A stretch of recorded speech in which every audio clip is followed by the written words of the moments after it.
Today, what I'd like to talk about is we've had a lot of progress in our getting into the medical claims market. You'll see that in the presentation. But the main thing I want to focus on is the Data Harmony suite of software tools and how that has been implemented in many different products. Actually, we have now 4 products in the field where the Data Harmony is, as we refer to in our literature, the engine under the hood. So it's kind of fun to look at. And you may recognize if you're a Data Harmony user or customer, you'll say, I recognize that, why that works that way. Okay, so we have a proven technology. The Data Harmony suite of products has been around for 20 plus years. But what we've decided to do is take that and put it into the medical claims compliance space. And if ever there was a disruption going on in a space, there's many spaces, market spaces, industries that are in disruption, this is one that's incredible. All sorts of things going on. From our perspective, they're great. You know, from the end user, which could be a nurse, could be a doctor, could be a payer, could be Aetna, you know, the people that pay your medical bills, it could be your insurer. It's chaos, and you'll see what's going on here. So, again, we have a perfect fit here, what the Data Harmony has in terms of its tool set to solve the problem, many of the problems, not all of them, but many of the problems that now exist in this whole medical, what we call, you see up here, the medical transaction market, and it's huge. So, to begin with, what's coming in 2014? This is not with Data Harmony, this is what's coming to the people that are in the medical space. So the number one thing, and you may have heard this great article recently in the New York Times about an injury from orca the whale. And there's actually now a code for if you get injured by an orca whale, it's a code. If you catch on fire while you're on a jet ski, there's a code. So what's happened is this is becoming mandatory. In fact, it's been, to give a quick story, and this is how we'll go over because I'll be telling stories. ICD-10 has been around for 25 years. Started in 1991, I believe. Comes from WHO. Can't blame our government for this, it's WHO. So it's a worldwide organization. Everybody in the world uses these codes. In 1994, they begin the implementation. Since that time, there's been 117 countries that have implemented ICD-10. Where are we? We're in ICD-9 still. So we pretty much have said that's it. There's been delays, there's been postponements, lobbying, the whole thing that goes on. And finally, on October 1st, ICD-10 will be fact.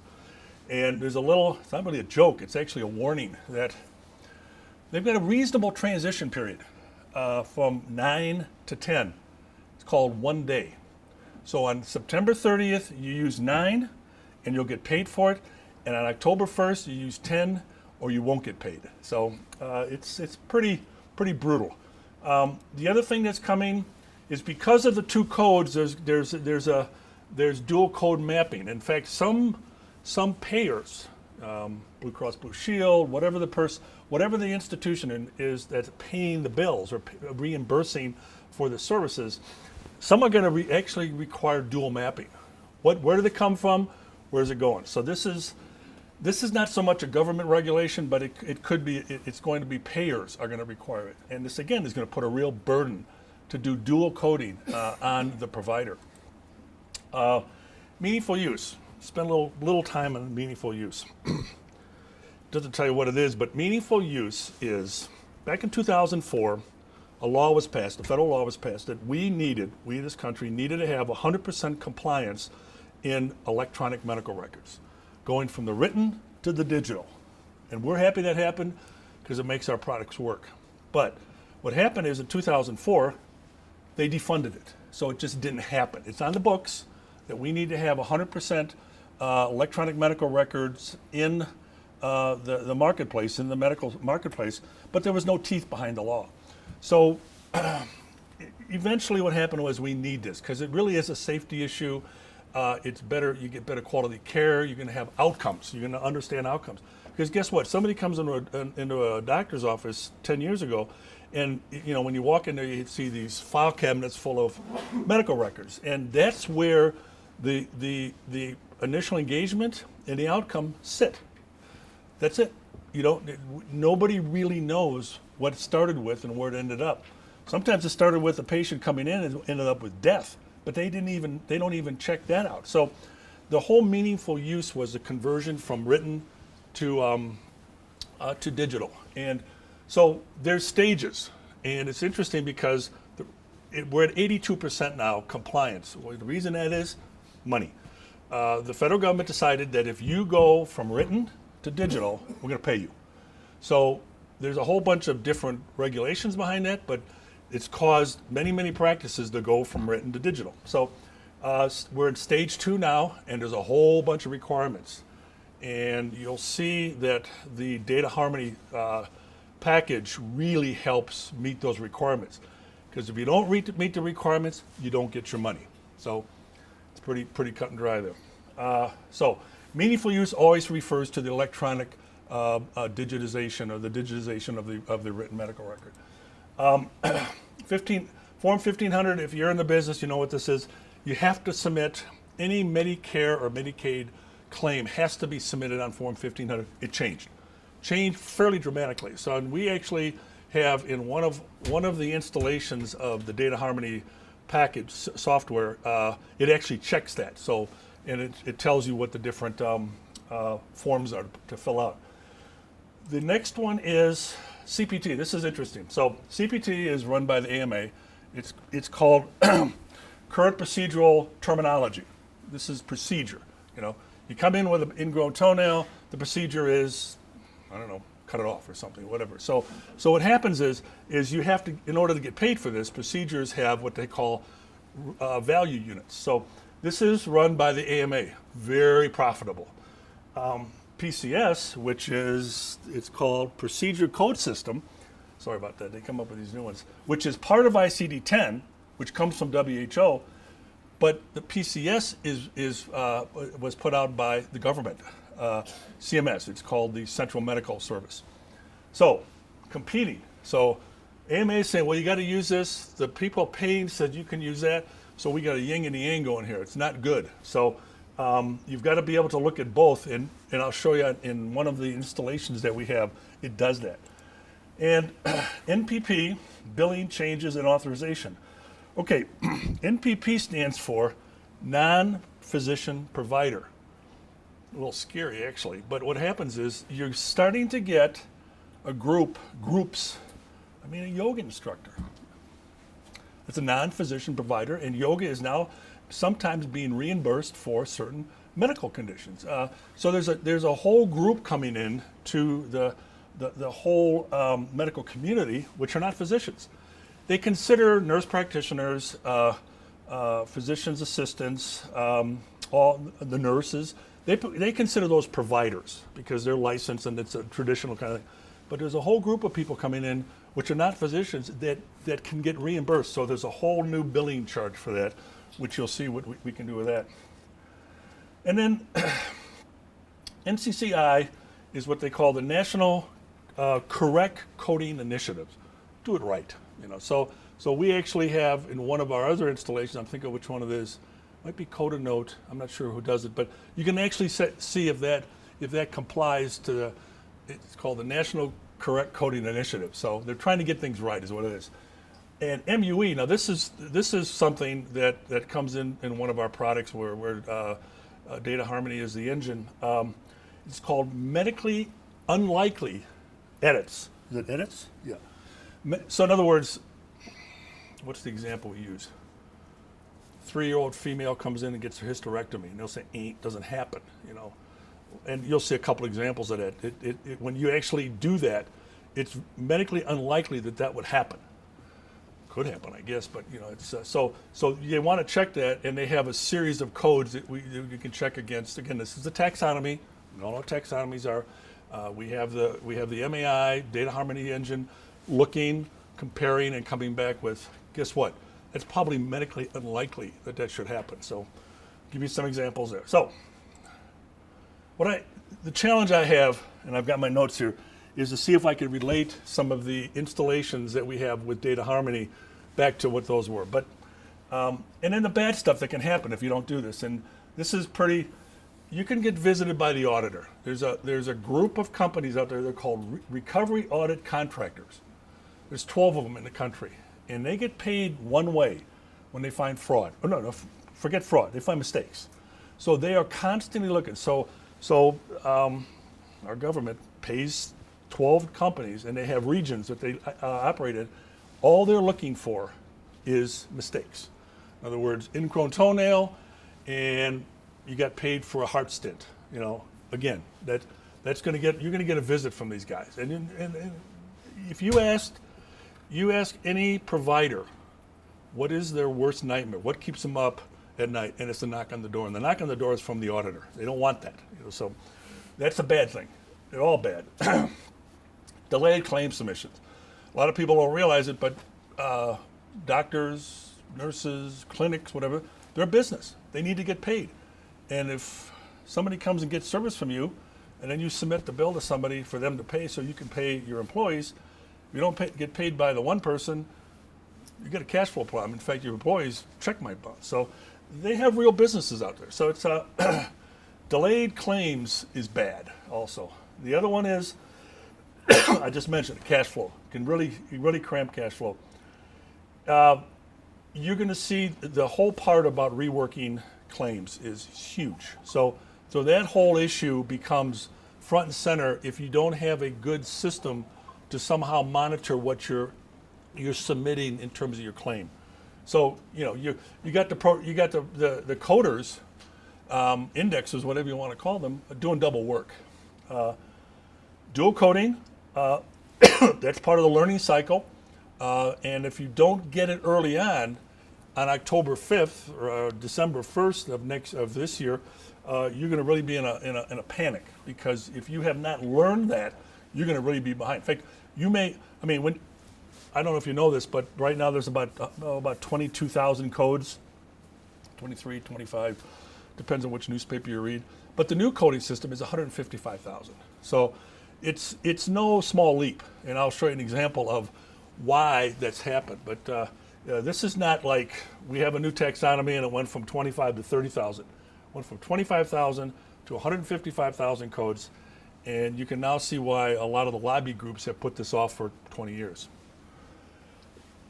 And finally, if you goof up this stuff, you're going to lose your money, because the federal government is going to say, if you don't do your meaningful use or your electronic transfer to the digital form, we're not going to pay you. You're not going to get your money this year.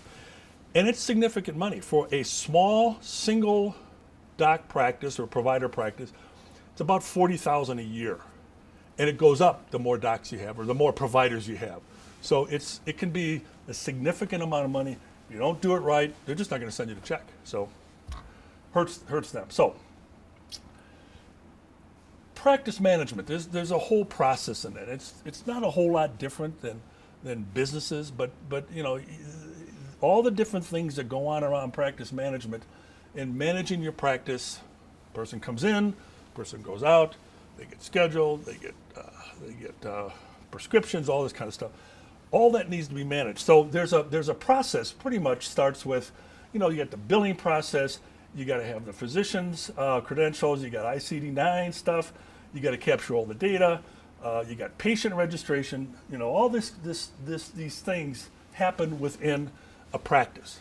Whether it's a clinic, whether it's your small, you know, ENT doc, it happens, and everybody has it. And we touch many of these with the products that we are part of. So to begin with, I'm going to start off with some of the products. So you got the Data Harmony. Again, what I started with was the Data Harmony group of products, tools, and all these examples. These are real examples. These are places where the Data Harmony tool set has been put in there. We call it Powered by Data Harmony.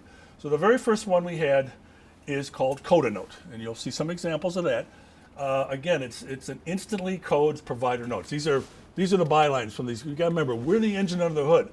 You don't see Data Harmony, CodaNote. We don't need that. What we need to make sure of is that our product is working within that particular offering, and it's the engine under the hood. That's all there is to it. So CodaNote's doing well, great, good product. The next one is medical claims compliance, and you're going to see this is a product that we sponsor. It's the engine under the hood. We do things a little bit different than some of the other products in the market. Integra Coder, right? This is an enterprise solution which we are now installing. We're installing within big enterprise kind of situations. Could be a hospital. It could be a healthcare organization. I was yesterday in Denver. It was a big healthcare organization we were at. It was sponsored by a company that we've partnered with, which is the next solution. But again, this is more where you're dealing with thousands of installations where they go in. But it's the same engine under the hood is IntegraCoder than any other products. And then finally, this is one we're working on diligently. I just found out it's going to be up very quickly. It's called Allscripts. Some people may know about that. It's the third largest practice management EMR company in this country. We will be installed in professional EHR. EHR is the same as EMR. EHR is electronic health records. It's just actually EHR tends to be everything. An EMR tends to be the current engagement. But in any case, it's still a digitized record of the patient encounter. So they got Professional, TouchWorks, and Sunrise. So we will be in all three of these products. This tends to be in big doctors' offices. TouchWorks tend to be in smaller doctors' offices, and Sunrise tends to be in large institutions. So this is, and then you notice there's a little space down here because we just got a verbal on a new one, which is going to install our technology, so it keeps us busy. All right, I mentioned CodaNote. Little video, just 1 minute. I'll just choose CodaNote on the main menu and then copy and paste the notes from the patient's EMR. With just one click, CodaNote auto-magically analyzes the text, reveals relevant diagnostic and procedural codes, and lists them on the right, saving me hours of time. Once I choose which codes to use, CodaNote also checks them and makes sure they apply based on medical necessity, There you go. NCCI edits, MUE edits, All that stuff. active and inactive codes, place of service values, and more. Any problems are clearly flagged. In this case, medical necessity requires a zip code. I'll fill that in and recheck the codes. Now I can submit my claim with confidence. Use CodaNote for fast, accurate coding and fewer denials. Okay, so actually, if you're a data harmony user, you recognize what's happening in here. This whole, you have text, you have suggestions, and then we go from there. I don't know if you noticed it. Bob did. And it's really interesting. So we're in a field, or we're in a market space where people actually say, "How did you do that?" And you notice that the script behind this, they actually call it auto-magically.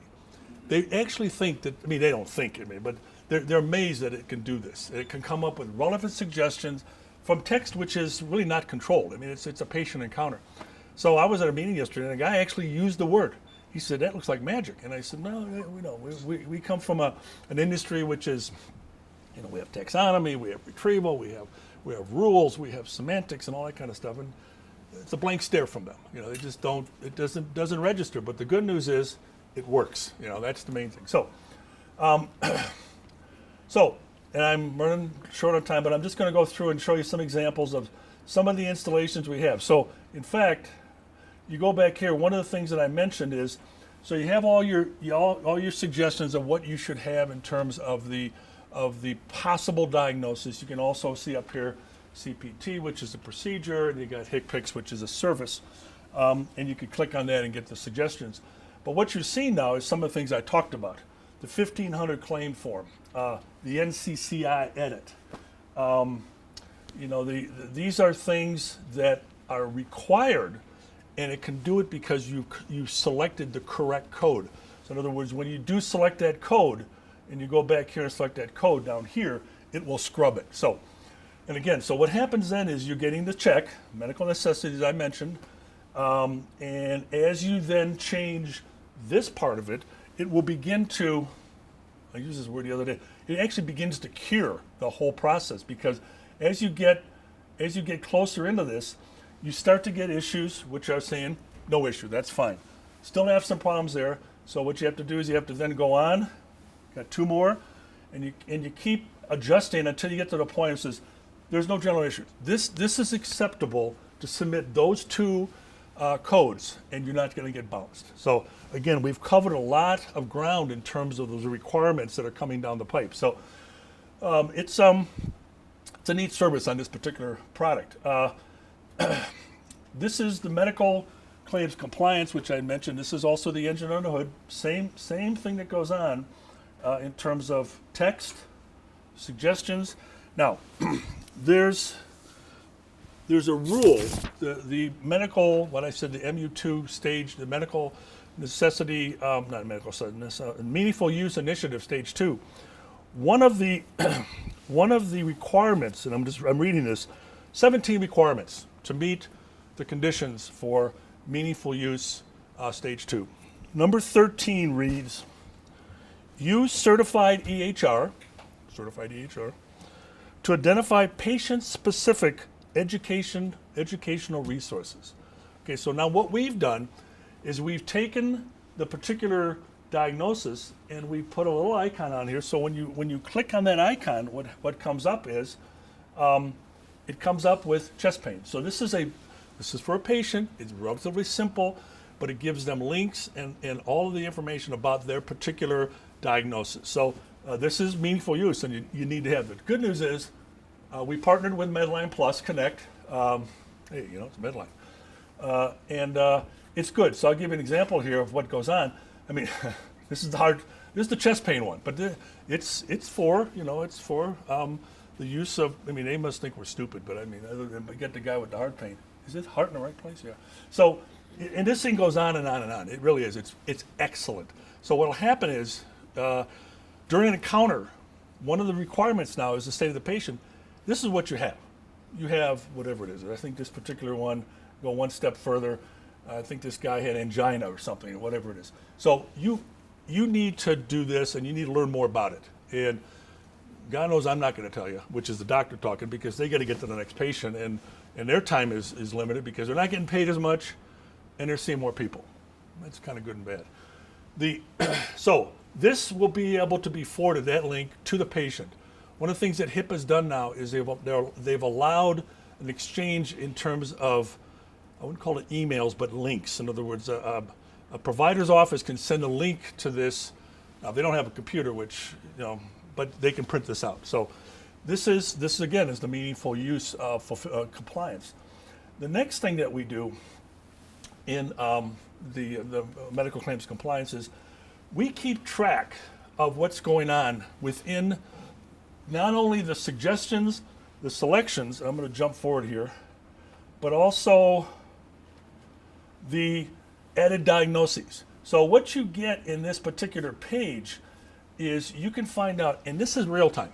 One of the things that was discovered without having electronic medical records is that providers, whether it's a clinic, hospital, doctor's office, they really don't find out until the end of the month what they've seen. Because do you know how they find it out? The billing. So when they send the claims out to get paid by Blue Cross Blue Shield, they'll go down and they say, we saw 15 possible tonsillectomies, we saw this, what's going on here? They don't find out till 30 days. Sometimes they don't even find out even longer because they won't even sit down and look at the report. This is real time. You can find this out within minutes of what's going on in the patient provider encounter. In fact, rule number 6 says, use clinical decision support to improve performance on high priority health conditions. In other words, if you started seeing a whole lot of whatever it is in here, you could possibly preclude maybe having some medicine on hand, have a little bit better idea how you want to treat it. So you know that there could be a wave of something coming, also how it's been treated. So you can do it by practice, you can do it by provider. This is really a neat tool, and it's real time. It really is real time. So that fulfills another one of these meaningful use stage 2 initiatives. So nice little statistical package that exists within medical claims compliance. Hang on here. So okay, I think, this is good. And again, this is data harmony. This is what it is. You find out statistically what's going on within your data set in terms of selection, review, suggestions. I'll say it in this room. I won't say it in most rooms. It's, we call it hits, noise, and misses. I hate that because if I said that to somebody In the medical space, they'd start getting nervous, but this, we know it's good, Actually, a miss, and Kathy Brown will talk a little bit about how we actually look at this data from a patient encounter and how we can actually make it better as we go down that path. So, real quick, how are we doing? How are we doing? Fine. All right, then I also mentioned the ICD-10 thing. This is kind of neat to look at because, okay, so here's 9, this is ICD-9. we get a in the past joint pain ankle. This is not a broken ankle. You could have had a fractured ankle, whatever. But we just decided to take, a sprained ankle, I guess you call it. So now, that's today. On October 1st, it's going to look like this. You can have, these are the codes. Look back, first of all, look at the code, 719.47. You'd think they'd make it, the new one would be 719.4785 something. It would stick with the old code. Nope, no, not even close. It's not even close. M25. And look at, you can have pain left, you get right, left, everything's right and left. So it's not even close, So the nice part about what happens is once you pick that code, you can jump over and see what the new one is. So we're doing that dual coding, cross coding mapping now, and the customer wants this. It's been making it popular for the product. So this is amazing. It really is. I mean, I feel sorry for the coders. Not even sometimes doctors do their own coding. Sometimes clinicians do their. Clinics they do it. But this is pretty bizarre. Okay, now as I said, and we'll hear a little bit from Kathy if she's willing. But it does get better with age, and this is not wine. White wine doesn't get better with age, and actually there's wine that doesn't get better. Just drink it, But this actually does get better with age. So what happens is this is one of the nice things about the Data Harmony package.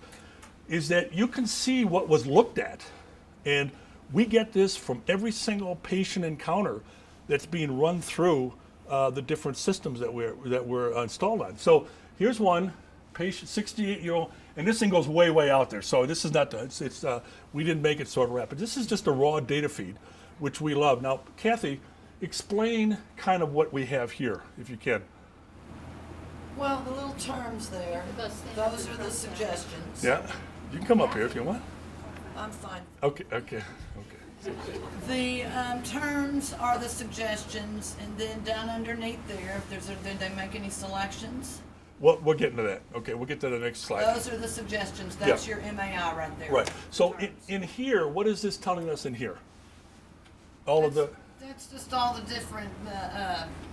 That's the note that they scanned. Right, but so we got the actual note in plain English, and then we got a lot of stuff in here. And is this the rule base here? That's the rule, right? Okay, so you can actually so what you can do is you can say, okay, what's that word? Keratosis. Okay, so that's why I have it. So okay, if that wasn't in there, we need to fix that, and you can fix it from this base here. So it's really nice to use that way. The other thing you have here, this is ICD-9. This is CPT. So they're supposed to do something with the skin tag. What does that mean? Skin tag, they're probably going to remove it. Okay. What do you bet? Well, she's a nurse, so that's why we have, So again, it's the same thing. You can find out what it is. So John, before you go on, for those of you that are thinking about inline tagging, this is one step before the inline tagging application. So this actually shows the rule itself that has been called, instead of showing the term that was supplied by the rule. We're showing the rule in this particular system. It's pretty neat. That makes it easier to debug it. Yep. And for instance, on the next one, this was somebody operating room table. But okay, so it produced, and these were chosen. Those were selected. So they were selected. Bingo. That's a hit. Okay, that's really good for us. And if we don't see that happening, we will look at the rules, because as I said, it gets better with age. So this is really neat. And our partners that we install with, we tell them that in order for, when we get this back, we can look at it and make the product better. And they're ecstatic about it. We don't violate any HIPAA rules here. The main thing we're looking for is, does it work? And can we make it better? So that's really this is the guts of how this gets better all the time. And you'll drive it, you'll drive it to in the 90% range in terms of the accuracy of the recommendations you get back from the text that you put in. So I think that's it. It makes content smarter, and we've shown that to all of our partners in the business, and it's good. It works. So I'm a little bit over time, about 5 minutes, and any questions? Yeah. Okay. Leave it there. Thank you.